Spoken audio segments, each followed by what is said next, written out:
तो आज हम लोग पढ़ने वाले हैं सीबीएसई का बायोलॉजी का फर्स्ट चैप्टर जिसका नाम है लाइफ प्रोसेस। ठीक है, तो आओ समझते हैं इस चैप्टर में क्या क्या चीज़ें हैं। सबसे पहले एक क्वेश्चन आता है, वो क्वेश्चन है how do we tell difference between what is alive और व्हाट इज़ नॉट अलाइव। कैसे बता सकते हैं आप डिफरेंस कि कोई चीज़ जिंदा है और कोई चीज़ नहीं है ना। मान लेते हैं if a dog is running, है ना, कि कुत्ता अगर दौड़ रहा है, ठीक है, तो वो जिंदा है। ठीक है, पता चले अच्छा दौड़ रहा है तो जिंदा होगा, तभी तो दौड़ रहा है। ठीक है, काऊ कुछ चबा रहा है, ठीक है, मान लो गाय कुछ चबा रही है, ठीक है, तो अगर गाय कुछ चबा रही है तो देख के पता चल जा रहा है कि वो चबा रही है तो जिंदा है, ऐसा बताओगे क्या। ठीक है, या मान लो कि अब जैसे इस समय तो मूवमेंट हो रहा है ना, हम पेड़ का बता देता, पेड़ भी तो लिविंग थिंग्स है ना, लिविंग ऑर्गेनिज्म। अब पेड़ तो चल नहीं रहा है ना, लेकिन उसको लिविंग थिंग्स में ले रहे हैं, क्यों। अब लोग सर उसका लीफ ग्रीन होता है इस वजह से, बिल्कुल सही बात है, ऐसा भी कह सकते हो। बहुत सारे लोग बोलेंगे कि वो ओवर द टाइम ग्रो करता है, इस वजह से भी वो लिविंग थिंग्स है। ठीक है, तो इन शॉर्ट हम ये कहना चाह रहे हैं। अच्छा मान लो कि जैसे कोई चीज़ सोया हुआ है ना, कोई जानवर है या कुछ है सोया हुआ है ना, अगर वो सोया हुआ है तब तो वो कुछ नहीं कर रहा है ना, उसको कैसे पता चलेगा। तो कुछ लोग बोलेंगे कि वो सांस ले रहा होगा तो उससे पता चलेगा, है ना, उससे भी थोड़ा कुछ ना कुछ तो मूवमेंट होता है ना सांस लेने से। ठीक है, तो कह दोगे कि उससे पता चल जाएगा कि कौन सा जिंदा है कौन सा नहीं है। लेकिन ऐसा ये कुछ मूवमेंट या फिर मूवमेंट ऑफ ग्रोथ जो होते हैं, है ना, it is not enough evidence to set to be something is alive और नॉट। ठीक है, मतलब इतना सा से हम लोग बता नहीं सकते हैं कोई चीज़ जिंदा है या नहीं है। मान लो कि बहुत सारी चीज़ें ऐसी होती हैं, बहुत सारी मूवमेंट ऐसी होते हैं, है ना, जो कि इनविजिबल होते हैं, जो हमारे नेकेड आई से क्या होता है कि वो दिखता नहीं है। जैसे एग्जाम्पल में अगर कोई तुम प्रोफेशनल बायोलॉजिस्ट से जाके पूछोगे तो वो भी बोलेगा, ठीक है, जैसे कि वायरस है ना, तो जो वायरस होता है ना उसका कोई मूवमेंट होता ही नहीं है। जो वायरस होता है उसका मूवमेंट तब तक नहीं होता है जब तक वो किसी चीज़ को क्या इन्फेक्ट ना कर दे।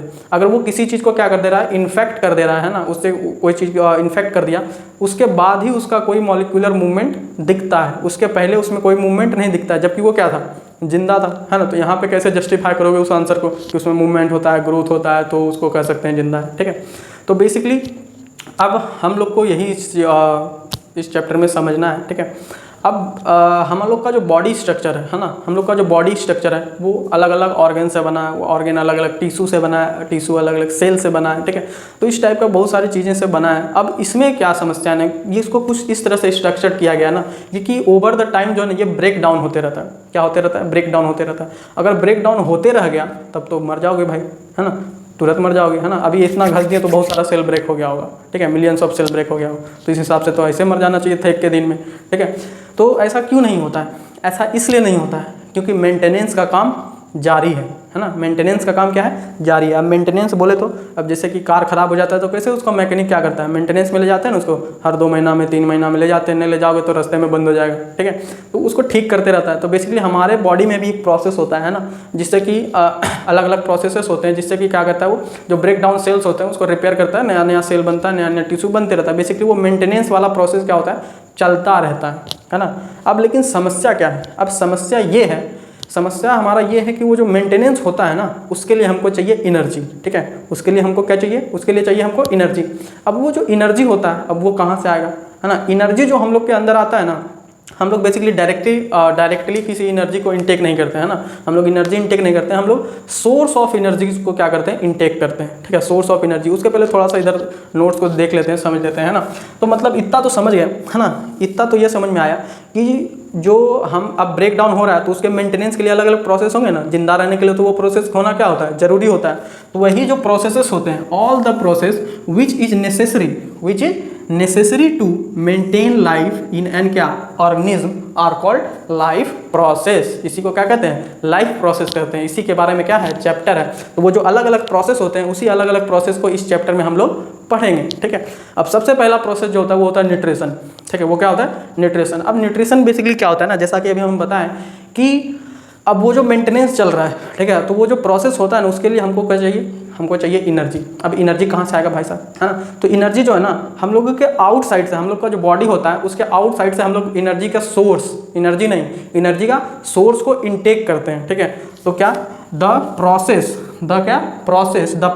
To transfer a source of energy, है ना, फ्रॉम आउटसाइड मतलब बाहर से, द बॉडी ऑफ ऑर्गेनिज्म, है ना, टू द इनसाइड मतलब उस ऑर्गेनिज्म के बॉडी के बाहर से जो अंदर लाने का, इसको अंदर लाने का सोर्स ऑफ एनर्जी को अंदर लाने का जो प्रोसेस होता है उसी को क्या कहते हैं, उसी को हम लोग न्यूट्रिशन कहते हैं। बात समझ में आया?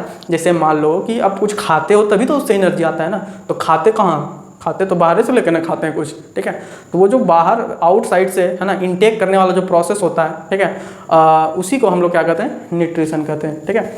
इसमें थोड़ा थोड़ा अभी समझ लेते हैं एक एक करके, मतलब बेसिकली इंट्रोडक्शन हर प्रोसेस का, उसके बाद डिटेल में हर प्रोसेस को हम लोग समझेंगे। यहाँ तक बात समझ में आएगा, ठीक है। आगे समझते हैं। तो अगला जो है, अगला प्रोसेस जो है, ठीक है, वो क्या है, वो है, देखो अब बात समझना ये है कि हम लोग जो सोर्स ऑफ फूड इनटेक किए थे, है ना, अब वो जो सोर्स ऑफ फूड को जो इनटेक हम लोग किए हैं, ठीक है, अब उसमें अलग अलग तरह का वेरी हो सकता है एनर्जी, अलग अलग टाइप में, ठीक है, अलग अलग फूड इनटेक जो होता है बेसिकली उस सब को यूनिफॉर्म एनर्जी में बदलने के लिए, है ना, अलग अलग खाना खाते हैं ना हम लोग, अलग अलग खाना खाते हैं, तो अलग अलग खाना जो है उसमें सब कंफ्यूज हो जाता है। तो उसको क्या किया जाता है, उस सोर्स ऑफ एनर्जी को ब्रेक डाउन किया जाता है और ब्रेक डाउन करके एक यूनिफॉर्म एनर्जी प्रोड्यूस किया जाता है हमारे बॉडी के अंदर, ठीक है। अब वो जो ब्रेक डाउन करने का जो प्रोसेस होता है ना, उसमें बहुत सारे केमिकल रिएक्शंस होते हैं, जैसे कि ऑक्सीडाइजिंग हो गया, रिड्यूसिंग हो गया, ठीक है, यानी कि उसको ब्रेक डाउन करने में ऑक्सीजन का क्या पड़ता है, ज़रूरत पड़ता है। अब जो ऑक्सीजन का ज़रूरत जो पड़ता है, अब हमारे शरीर के अंदर तो ऑक्सीजन होता नहीं है, यानी कि हम लोग को ऑक्सीजन को भी क्या करना पड़ेगा, बाहर से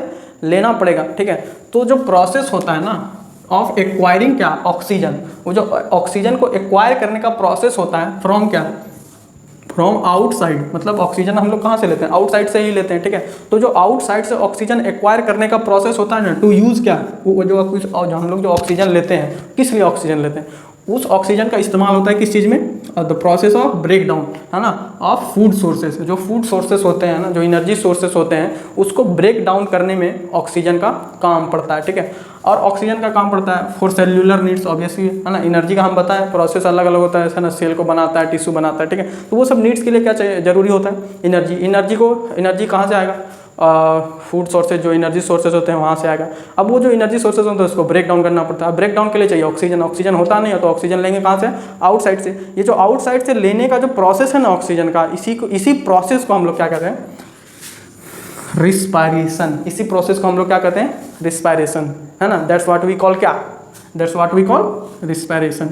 अब अगला प्रोसेस जो होता है उसको समझते हैं। तो अब जो हम लोगों को समझना है ना कि क्या, कि अब देखो कि सिंगल सेल जो ऑर्गेनिज्म होते हैं, है ना, सिंगल सेल्यूलर ऑर्गेनिज्म जो होते हैं, उसको फायदा क्या होता है ना कि वो उसका जो सारा सरफेस रहता है ना, मतलब जो सिंगल सेल्यूलर, अब सिंगल सेल का तो है भाई साहब, तो उसका जो है ना वो सारा सरफेस जो है ना इन्वायरमेंट से डायरेक्टली कनेक्टेड होता है। उसको जिस चीज़ का भी ज़रूरत होता है, जहाँ भी ज़रूरत होता है वो वहीं से ले लेता है। मान लो कि उसका पेट कहीं और जगह है ना, तो उसको इसका ज़रूरत नहीं है कि खाना मुँह से खाएंगे तब पेट तक जाएगा। उसका सारा जो सरफेस है ना वही क्या है, कनेक्टेड है इन्वायरमेंट से, ठीक है। अब इन्वायरमेंट से कनेक्टेड होने की वजह से उन लोगों में उस चीज़ों का समस्या नहीं कि यहाँ से वहाँ क्या पहुँचाना है, नहीं पहुँचाना है। लेकिन अगर मल्टी सेल्यूलर ऑर्गेनिज्म में देखें तो बहुत सारी चीज़ें हैं ना, बहुत सारे सेल्स ऐसे होते हैं हम लोग में जो कि इन्वायरमेंट से कनेक्टेड नहीं हो सकते हैं, ठीक है। तब उसमें समस्या क्या आ जाता है ना, उसमें समस्या क्या आ जाता है कि जो चीज़ अलग जगह चाहिए उसको अलग जगह वहाँ पहुँचाना पड़ता है, ठीक है। जैसे इसी वजह से जो है ना हम लोग का जो बॉडी पार्ट है सबका अपना अपना एक स्पेशल फंक्शन होता है कि नाक से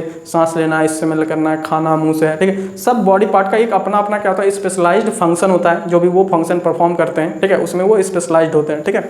तो अब बेसिकली मान लो कि अब जो multi cellular multi cellular organism, ठीक है, लोग क्या, ठीक है, तो फूड और जो ऑक्सीजन होते हैं, ठीक है, तो फूड जो ऑक्सीजन होते हैं मल्टी सेल्यूलर में एक ही जगह से लिया जाता है ना। मतलब कि पूरे बॉडी में कोई एक पार्ट होगा जहाँ से सांस ले रहे हो या जहाँ से खाना खा रहे हो, सांस नाक से ले रहे हैं, मुंह से खाना खा रहे हैं। लेकिन अब समस्या है खाना को जाना कहाँ है, खाना को जाना है पेट में। अब पेट में कैसे जाएगा भाई साहब, तो अब उसके लिए क्या चीज़ का ज़रूरत पड़ जाता है, ट्रांसपोर्टेशन का।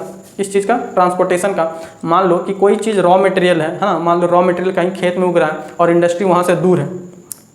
रॉ मटेरियल उगा कहाँ रहे हो भाई साहब, इंडस्ट्री के लिए ना। अब वहाँ पहुँचाने के लिए क्या चाहिए, ट्रांसपोर्टेशन सिस्टम चाहिए तुमको एक, है ना।